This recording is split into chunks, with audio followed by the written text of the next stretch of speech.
Hello guys, time for another draw. And I have a new headband today. Let's see, what's my next read?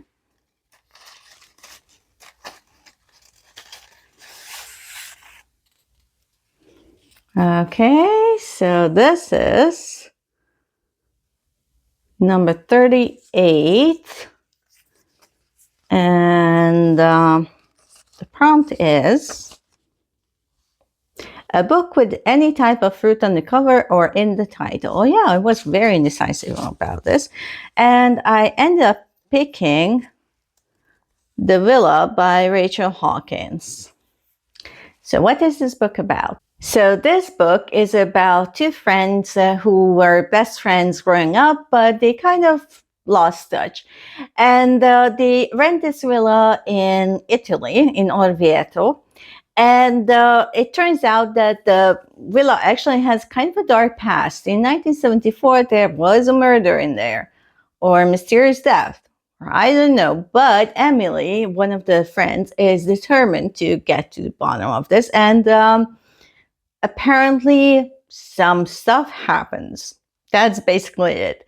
But I'm excited to see what's going to unfold. And Italy, I miss you, Italy. I used to go there so much. I'm learning Italian. Anyway, so stay tuned. And have you read this book? How did you like it? I don't think I've read anything by Rachel Hawkins before. I have heard that name, but I don't think I've read anything by her. But let me know in the comments what you think of this novel, and do you like her as an author? So stay tuned for the review. Thanks for watching. Bye.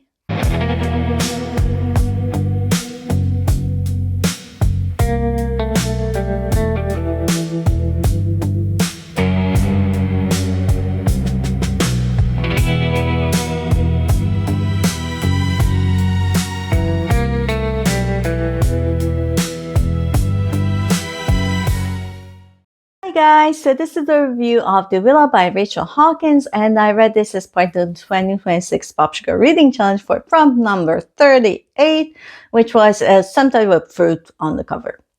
This had lemons because this place plays mostly in Italy, in a villa near Orvieto, which is in Umbria. And so this actually has two timelines. So the main timeline, so the present timeline, is you have two characters, Emily, who is a writer. She writes cozy mysteries, and Chess, like the game, who is her old friend. And she's also a writer, but she writes self-help books, which she kind of fell into.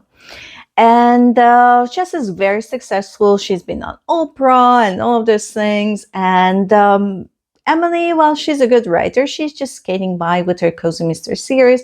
And she's kind of blocked trying to write her 10th book. And that is because she's getting a divorce from a real terrible guy. And she's also been suffering from a mystery illness for a year. Spoiler alert, that actually never gets solved. I was waiting for that to be something, and it just never was. So that was kind of a disappointment. So knowing that Emily's struggling, supposedly, she gets invited by Chess to this villa in Italy, just to try to rekindle their friendship, and also because she's in a tough spot, and she's also in a tough spot financially. So also to write, because Chess is also working on a new self-help book, like This World Needs More. I don't believe in all of that stuff. But anyway, so they go, and actually Emily finds out that the house is actually a murder house, because in the 70s there was a murder in there. So the other timeline is actually the group who were staying there, and what happened and what led up to that murder. And so that part was actually based on two things. One was the time when in the 1800s, Lord Byron, Clairmont, the Shelleys, and I didn't know the fifth guy, John something. Anyway, I've never heard of him. But they were actually staying in a villa near Lake Geneva, and that's when Shelley died. So Percy Shelley. We know he drowned in the Lake Geneva. And so we get a parallel character for each person. And it's also based on the band called Fleetwood Mac, which I still don't know. And it's actually interesting because I read another book for the same challenge, Daisy Jones and the Six, which was also based on this band. So I should really check out their music at this point. I'm more of a Rolling Stones kind of girl. Well, my mom is, but she introduced me to it. And also Queen. So what happens is that Emily gets very interested in the story, and she also starts to find stuff around the house, like the book that Mary. So there are two girls in the 70s also who are stepsisters, but they're friends. So they kind of mirror Emily and Chess, but not really. So Mary and Laura, there are Mary Shelley and Clairmont. So they're stepsisters, and they're both girlfriends of these musician guys. And the guys go rent this villa to make music. And in the end, Mary writes her book, which is a horror novel called Lilith Rising, which of course mirrors Frankenstein. And Laura actually writes album herself, and which actually propels her to stardom eventually, which we all learned this right in the beginning. So what is interesting is that first Emily finds a copy of Lilith Rising in the villa, and based on that she actually finds Mary's sort of a diary of what happened. And she starts reading it, and this also inspires her to write a true crime book on what happened in the villa. And stuff happens, which I can't say because it would be spoiler, but let me just say that an interesting part, so this book is mostly, on the one hand, about female friendships and how those can be very good and also very bad. And I'm not going to say which is which. That's for the spoiler review. And also, this is also about how much we trust stories, which are supposedly about reality, about stories that we read, we see in documentaries, and also how much those stories actually matter.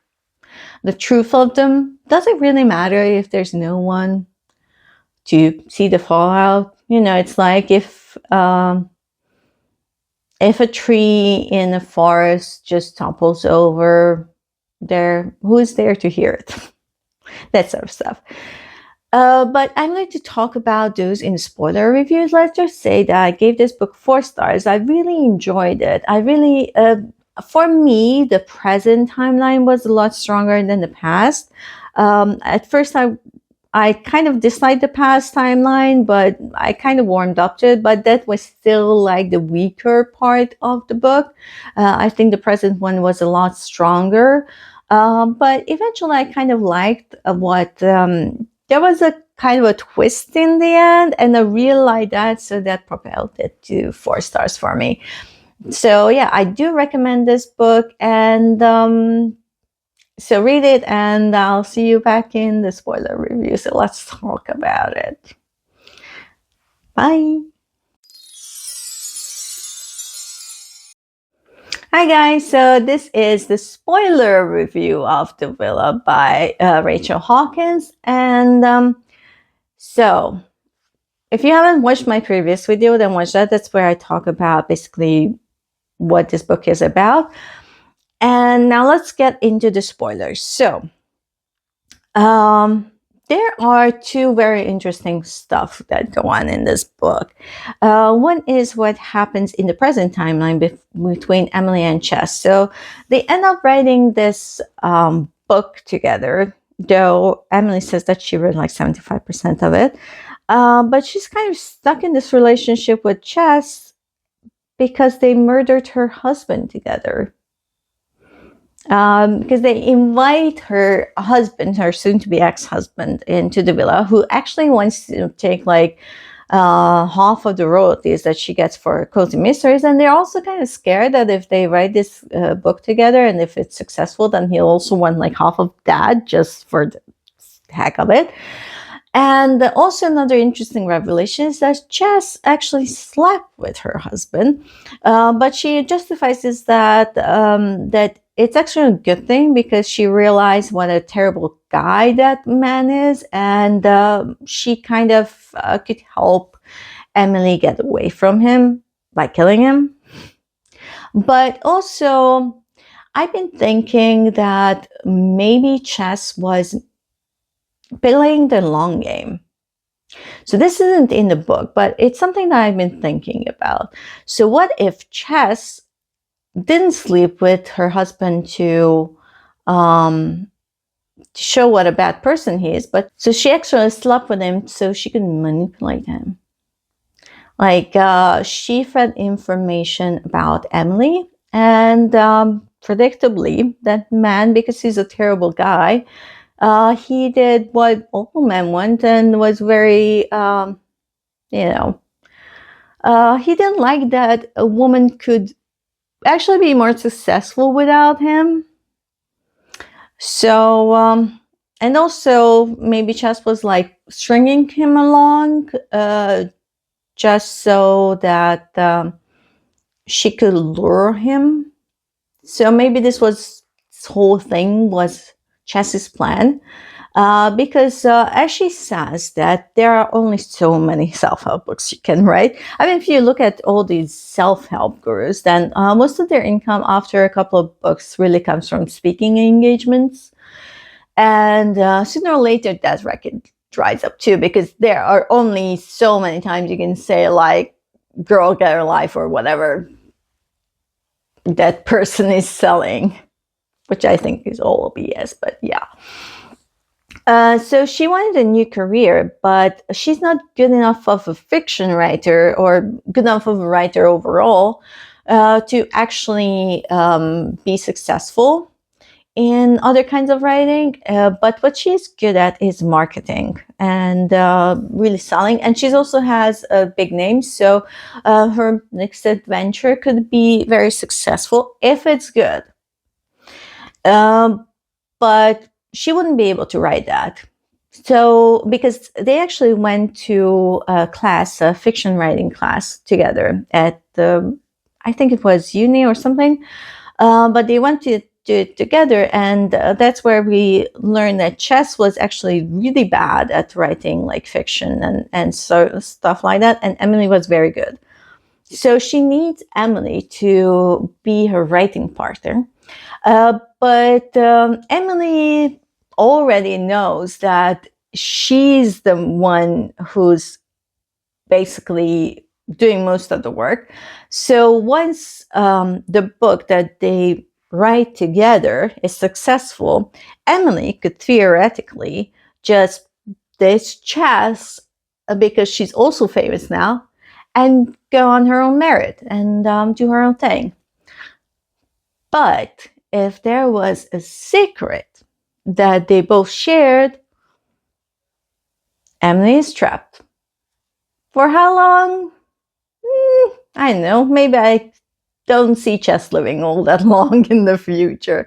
Maybe they'll take another trip to that villa or something. That would be too suspicious. Well, Chess did say that they could go and investigate more true crimes. So, where there was one crime, there could always be an accident. So yeah, that was my theory for the present timeline. And for the past timeline, it's very interesting because the big twist in the end. So um, actually, Emily discovers the whole diary of Mary, and she. So that's what they base their true crime book on. But the twist is that that's actually a fiction. It's not an actual diary. And I think that was so brilliant because it's kind of like this could happen. We find the diary of some famous person and we take it for granted that that's actually a diary when they were writing fiction the whole time. They just wanted to write it like a diary. And they didn't write in the end, psych, it was fiction. Because Mary says that she was actually the killer. And Laura helped her with the whole thing and cover it up. And that they then never spoke, they became estranged and all of that. And Mary writes this as she's dying of cancer. She's in the villa for like a week or something before she goes sort of like to visit ghosts, because she's the last one alive from that group. Obviously, Pierce died, and Noel also died, and Johnny died in. He was actually the murderer. He died in prison. I think he hung himself or something. And also, Laura also died like a long time ago, though we never learned how, but she did die.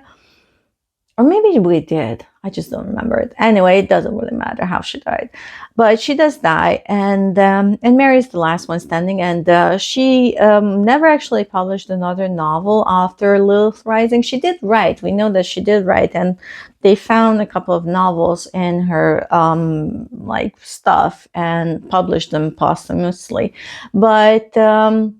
She never published anything after Lilith Rising, and she's kind of like writing that dire thing as kind of a joke, almost like kind of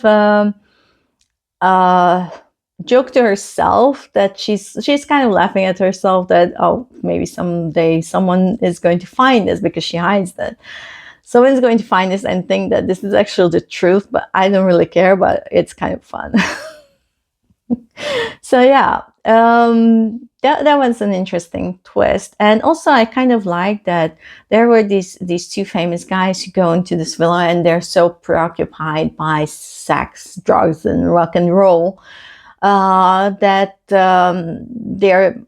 they actually end up, well, one ends up dead and the other one ends up like losing his fame eventually. And the two women who are there is sort of like side pieces because I think they're both married. But yeah, actually one of their wife actually kills herself, Pierce's wife. And so the two women who are all like looked down upon by these guys, strung along, they're both young. I think they're both 19. They're just, or maybe 21, something like that, very young. But they're both strung along, and they're both thought of as not much by these men. And they are actually the ones who end up creating in the villa something that lasts. And you could say that Mary Shelley did end up creating something that lasts. I mean, like Frankenstein is one of, like, we just got an adaptation this year again. Frankenstein really is one of those novels that is one of those enduring novels, and it's also assigned as the first sci-fi novel. So, like, she found an old genre, and she was like 19.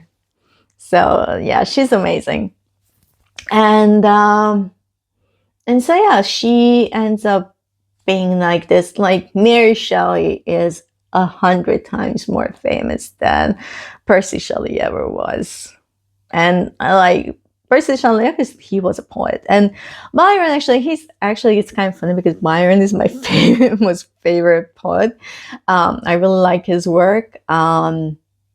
Okay, I kind of like his salacious poems the most. but he was an interesting character, and also bisexual. And in the book, the guys are also bisexual.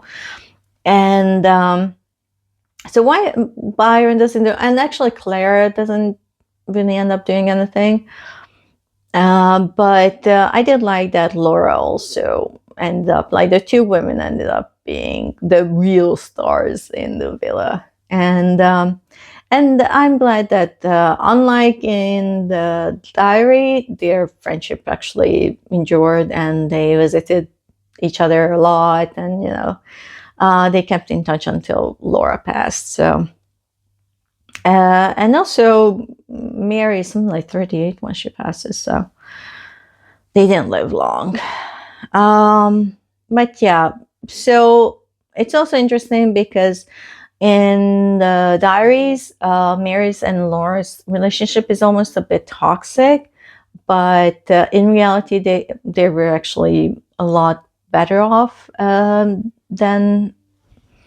in the diary. And they also, in the diary, they sort of like hide a murder, and that also never happened. And then Emily and Chess, actually kind of inspired partly by that diary, they end up actually committing a murder. So, and their relationship is actually toxic. So that was an interesting parallel. But yeah, I found this an interesting book, and I really liked the twists. I thought they were clever. I've never read anything else by Stephanie Hawkins, but maybe I'll give it a try sometime of more of her books if she writes such interesting twists. So yeah, what did you think about the twist? Did you like it? Do you also have that take on chess that I do, or was that interesting for you? Was this something new for you? So let me know in the comments, and thanks for watching this really long video. And if you want to like watch more of my content, you can do here. I'm also on Instagram, and I'm just working on building up my YouTube with my back catalog. So I'm also going to be on there, and links in my bio. Thanks for watching. Bye.